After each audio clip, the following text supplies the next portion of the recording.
अब हम पढ़ने वाले हैं भारतीय संविधान की विकास यात्रा, the journey of Indian constitution. संविधान क्या है? What is constitution? संविधान नियमों उपनियमों का एक ऐसा लिखित दस्तावेज होता है जिसके अनुसार सरकार का संचालन किया जाता है। ठीक है, जिसके अनुसार सरकार का संचालन किया जाता है। यह देश की राजनीतिक व्यवस्था का बुनियादी ढांचा निर्धारित करता है। संविधान राज्य की विधायिका कार्यपालिका संविधान राज्य की विधायिका राज्य की विधायिका कार्यपालिका न्यायपालिका की स्थापना, उनकी शक्तियों दायित्वों का सीमांकन एवं जनता तथा राज्य के मध्य संबंधों का विनियमन करता है। प्रत्येक संविधान उस देश के आदर्शों उद्देश्यों व मूल्यों के दर्पण होता है। संवैधानिक विधि देश की सर्वोच्च विधि होती है तथा सभी अन्य विधियां इसी पर आधारित होती हैं। संविधान एक जड़ दस्तावेज नहीं होता, बल्कि यह निरंतर पनपता रहता है। वर्षों से चली आ रही परंपराएं भी देश के शासन में महत्वपूर्ण भूमिका अदा करती हैं। ठीक है, संविधान एक जड़ दस्तावेज नहीं होता, बल्कि यह निरंतर पनपता रहता है। संविधान का महत्व, इम्पोर्टेंस ऑफ कॉन्स्टिट्यूशन। संविधान यह सुनिश्चित करता है कि कानून को कौन बनाएगा। यह समाज में शक्ति के मूल वितरण को स्पष्ट करता है। यह समाज में निर्णय लेने की शक्ति किसके पास होगी तथा सरकार का निर्माण कैसे होगा निर्धारित करता है। यह समाज की आकांक्षाओं एवं लक्ष्यों को अभिव्यक्त करता है एवं न्यायपूर्ण समाज की स्थापना हेतु उचित परिस्थितियों के निर्माण को सुनिश्चित करता है। न्यूनतम समन्वय व आपसी विश्वास हेतु यह समाज को बुनियादी पहचान प्रदान करता है। संविधान राज्य व्यवस्था के 3 प्रमुख अंगों कार्यपालिका, विधायिका एवं न्यायपालिका की स्थापना करता है तथा उनकी शक्तियों एवं अधिकारों को परिभाषित करता है। यह राज्य के अंगों के अधिकारों को मर्यादित कर उन्हें निरंकुश एवं तानाशाह होने से रोकता है। यह राज्य के अंगों के अधिकार को मर्यादित कर उन्हें निरंकुश एवं तानाशाह होने से रोकता है। संविधान एक आईना है जिसमें उस देश के भूत, वर्तमान और भविष्य की झलक मिलती है। संविधान और राज्य व्यवस्था के अनेक उपादान ब्रिटिश शासन से ग्रहण किए गए हैं। ब्रिटिशों द्वारा समय समय पर लाए गए अधिनियमों ने भारतीय सरकार और प्रशासन की विविध रूपरेखा को तैयार किया है। ठीक है, विविध रूपरेखा को तैयार किया है। एक मिनट, इसको हम ऐसे कर सकते हैं क्या, थोड़ी सी इसे बड़ा करें और यहाँ पर ये लो रूपरेखा तैयार कर सकती है। ये ऐसे ही होगा जब तक ये ठीक है। लो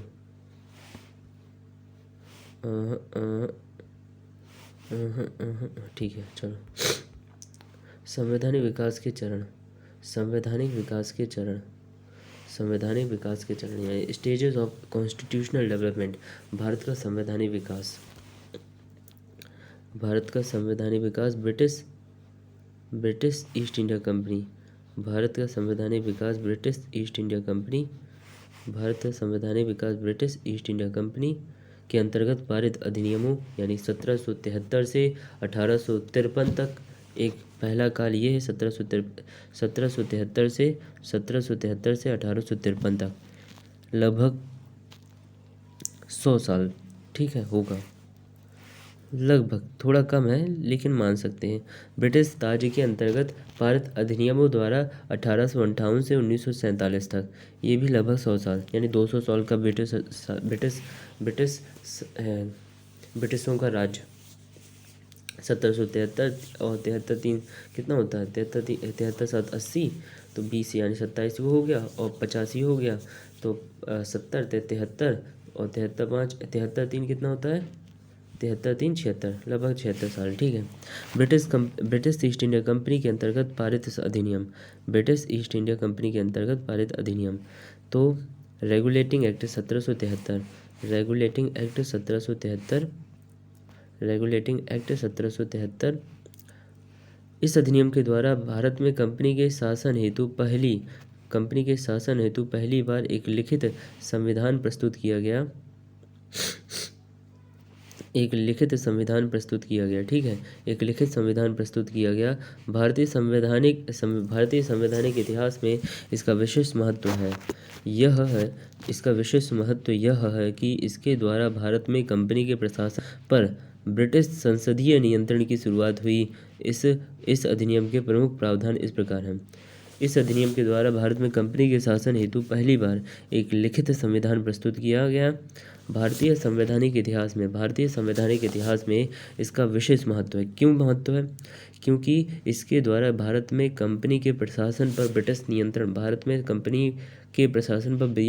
नियंत्रण अब डंडा लगाया गया की शुरुआत हुई। ठीक है, डंडा लगाने की शुरुआत हुई। इस अधिनियम के प्रमुख प्रावधान इस प्रकार हैं। बम्बई और मद्रास दो प्रेसिडेंसी को कलकत्ता प्रेसिडेंसी के अधीन कर दिया गया। ठीक है, कलकत्ता का बाबू दोनों बम्बई और मद्रास प्रेसिडेंसियों का भी बाबू कहलाएगा। ठीक है, यानी कि गवर्नर जनरल। कलकत्ता प्रेसिडेंसी में गवर्नर जनरल व 4 सदस्यों वाली परिषद के नियंत्रण में सरकार की स्थापना की गई। 4 चौधरी होंगे, उसमें से एक गवर्नर जनरल होगा, 3 उसके सदस्य होंगे। ठीक है, कलकत्ता में एक सुप्रीम कोर्ट की स्थापना की गई। क्यों की गई? क्योंकि जो विवाद होता है, अब ब्रिटिश लोग हैं, इनके पास सत्ता आ गई, तो अब ये भारतीयों को परेशान करेंगे। अब भारतीय जो न्यायालय में जाएंगे, जो पहले न्यायालय होती है दीवानी फौजदारी, वहाँ जाएंगे तो वो भारतीयों के साथ पक्ष ले सकते हैं।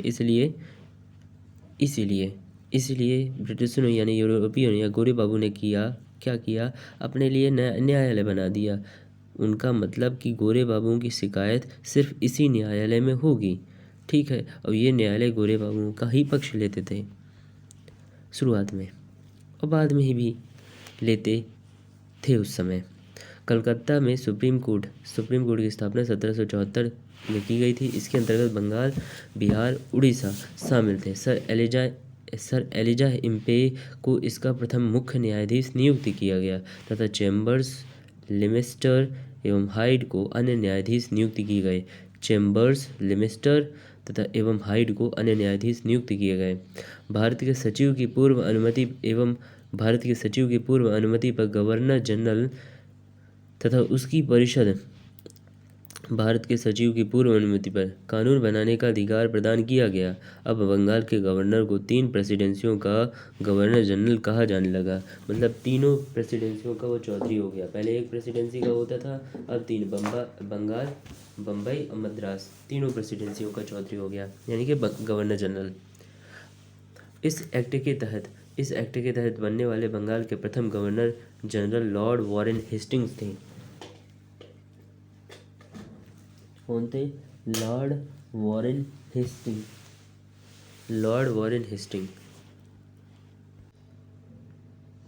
इस एक्ट के तहत बनने वाले बंगाल के प्रथम governor general Lord Warren Hastings थे। इस एक्ट के तहत कंपनी के कर्मचारियों को निजी व्यापार व भारतीय लोगों से उपहार या रिश्वत लेने को प्रतिबंधित कर दिया गया।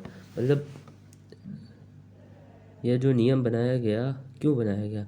क्योंकि कंपनी को जो फ़ायदा होता था उसका हिस्सा लेती थी वहाँ ब्रिटेन में बैठी गवर्नमेंट। ठीक है, अब जो कंपनी के लोग हैं वो सोचने लगे कि हमें ज़्यादा प्रॉफिट नहीं होता, तो वो खुद ही अपना पर्सनल व्यापार करने लगे, जिससे कंपनी को मुनाफा नहीं हुआ। तो ब्रिटेन में बैठे गोरे बाबुओं को भी मुनाफा नहीं हुआ।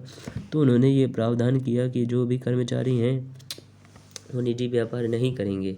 ठीक है, कंपनी पर ब्रिटिश कोर्ट ऑफ डायरेक्टर्स यानी कंपनी की गवर्निंग बॉडी का नियंत्रण बढ़ गया।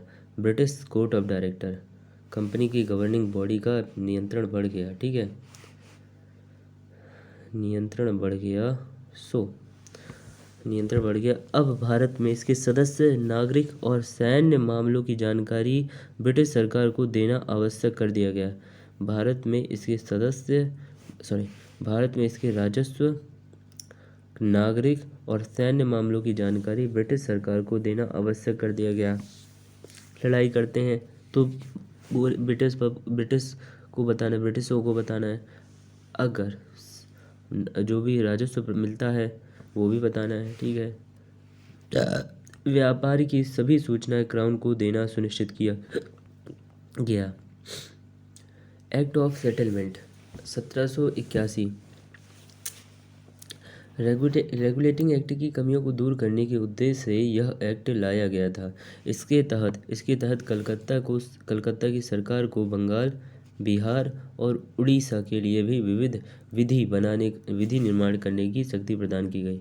इस अधिनियम का प्रमुख प्रावधान गवर्नर जनरल की परिषद तथा सर्वोच्च न्यायालय के बीच के संबंधों का सीमांकन करना था। इस अधिनियम द्वारा सर्वोच्च न्यायालय पर यह रोक लगा दी गई कि वह कंपनी के कर्मचारियों के विरुद्ध कार्रवाई नहीं कर सकता। मतलब सर्वोच्च न्यायालय को रोक दिया गया कि वह कंपनी के कर्मचारियों के विरुद्ध कार्रवाई नहीं कर सकता है जो उन्होंने एक सरकारी अधिकारी की हैसियत से की हो। मतलब अब सर्वोच्च न्यायालय यानी सुप्रीम कोर्ट उस समय का गोरे बाबू के खिलाफ कोई कार्यवाही यानी कि उनको सज़ा नहीं दे सकता। उनको सज़ा कहाँ मिलेगी बताते हैं। जो उन्होंने एक सरकारी, ठीक, अर्थात कंपनी के अधिकारी शासकीय रूप से किए गए अपने कार्य के लिए सर्वोच्च न्यायालय के कार्यक्षेत्र से शासकीय रूप से किए गए अपने कार्य के लिए सर्वोच्च न्यायालय के कार्यक्षेत्र से बाहर हो गए। कंपनी के कर्मचारी कुछ भी करें शासन में होते हुए, लेकिन वह सुप्रीम कोर्ट के कार्यक्षेत्र यानी सुप्रीम कोर्ट उन पे आदेश नहीं देगा। उनका आदेश, उनके विरुद्ध आदेश, उनके खिलाफ आदेश, उनके विपरीत आदेश कहाँ ब्रिटेन में होगा अगर वो चाहें तो। न्यायालय की अपनी आज्ञाएं तथा आदेश लागू करते समय सरकार को कानून बनाने तथा उसका क्रियान्वयन करते समय भारत की सामाजिक धार्मिक रीति रिवाजों का सम्मान करने का निर्देश दिया गया। Pitt's India act 1784। Pitt's India act, इस एक्ट को ब्रिटिश संसद में तत्कालीन प्रधानमंत्री विलियम पिट द्वारा प्रस्तुत किया गया। इस अधिनियम की मुख्य विशेषता यह थी कि निदेशक मंडल कोर्ट ऑफ डायरेक्टर्स को कंपनी के व्यापारिक मामलों के अधीक्षण यानी मॉनिटरिंग की अनुमति तो दे दी गई, लेकिन राजनीतिक मामलों के प्रबंधन के लिए नियंत्रण बोर्ड ऑफ कंट्रोल नाम के एक नए निकाय का गठन किया गया। यानी कि अब हो गया मामलों का बंटवारा। व्यापारी मामला बोर्ड ऑफ डायरेक्टर्स देखेगा और जो राजनीति मामलों को बोर्ड ऑफ कंट्रोल देखेगा, ठीक है। बोर्ड ऑफ कंट्रोल यानी सी और बोर्ड ऑफ डायरेक्टर ये है व्यापारी और ये है राजनीति, ठीक है, राजनीति। गवर्नर जनरल, यह अधिनियम दो प्रमुख कारणों से महत्वपूर्ण था। पहले भारत में कंपनी के अधीन क्षेत्रों को सर्वप्रथम ब्रिटिश आधिपत्य क्षेत्र कहा गया। जो बंगाल, बिहार, उड़ीसा, मद्रास, बम्बई जितने भी क्षेत्र हैं अभी तक कंपनी के अधीन थे, अब उनको कहा जाएगा कि ब्रिटिश आधिपत्य क्षेत्र है ये, ठीक है। दूसरा, ब्रिटिश सरकार को भारत में कंपनी तथा प्रशासन संबंधी कार्यों पर पूरा नियंत्रण प्रदान किया गया। गवर्नर जनरल की परिषद की सदस्य संख्या 4 से घटाकर 3 कर दी गई। साथ ही मद्रास तथा बम्बई की सरकारों को पूरी तरह से बंगाल सरकार के अधीन कर दिया गया, ठीक है। चार्टर अधिनियम 1813, चार्टर एक्ट 1813, इस एक्ट के द्वारा कंपनी के अधिकार पत्रों को 20 वर्ष के लिए बढ़ा दिया गया, यानी 20 वर्ष तक व्यापार कर सकती है, बढ़ा दिया गया। वह कंपनी के भारत के साथ व्यापार करने के एकाधिकार को समाप्त कर दिया गया। कहाँ? वो चीन के साथ कर सकती है, ठीक है। वे व्यापार करने के एकाधिकार को, यानी कि सिर्फ कंपनी ही व्यापार नहीं करेगी। अब बहुत सारे ब्रिटिश लोग गोरे बाबू आएंगे ब्रिटेन से और व्यापार कर सकते हैं। सभी लोगों को अधिकार है, क्योंकि एक ही लोग कहे गुड़ खाए और बाकी वहाँ ब्रिटेन में बैठे एकदम नजरें गड़ाए ललचाए। लेकिन कंपनी का चीन के साथ व्यापार और चाय के व्यापार पर यह एकाधिकार बराबर बरकरार रहा। चाय का व्यापार उनका बरकरार रहा। ठीक है। कुछ सीमाओं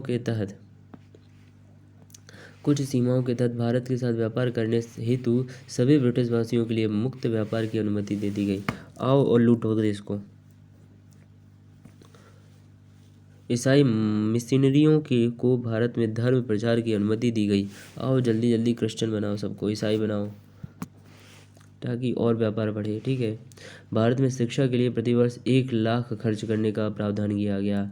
ठीक है। अब इन जितने भारतीयों के ऊपर राज्य करना है तो राज्य करने के लिए हमें प्रशासनिक तंत्र चाहिए। प्रशासनिक तंत्रों में नौकर भी चाहिए, बाबू भी चाहिए, क्लर्क भी चाहिए, चपरासी भी चाहिए, तो जो हमारी बात समझ सके तो उनको प्रशिक्षित करना होगा, ट्रेनिंग देनी होगी ताकि हमारा व्यापार चलता रहे। इस अधिनियम के तहत पहली बार भारत में ब्रिटिश क्षेत्र की संवैधानिक स्थिति को स्पष्ट रूप से परिभाषित किया गया। ठीक है। चार्टर अधिनियम 1833। चार्टर अधिनियम 1833। चार्टर अधिनियम 1833। चार्टर अधिनियम 1833। चार्टर अधिनियम 1833। चार्टर अधिनियम 1833। चार्टर अधिनियम 1833 जो भी हो। ठीक है। इस अधिनियम के निर्माण का प्रमुख ध्येय ब्रिटिश सरकार द्वारा 1833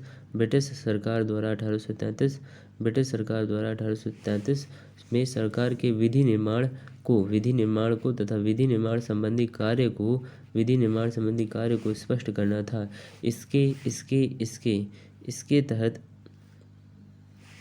इसके तहत प्रमुख परिवर्तन किए गए जो निम्नलिखित हैं। कंपनी के व्यापारिक अधिकार पूर्णतः समाप्त किए गए।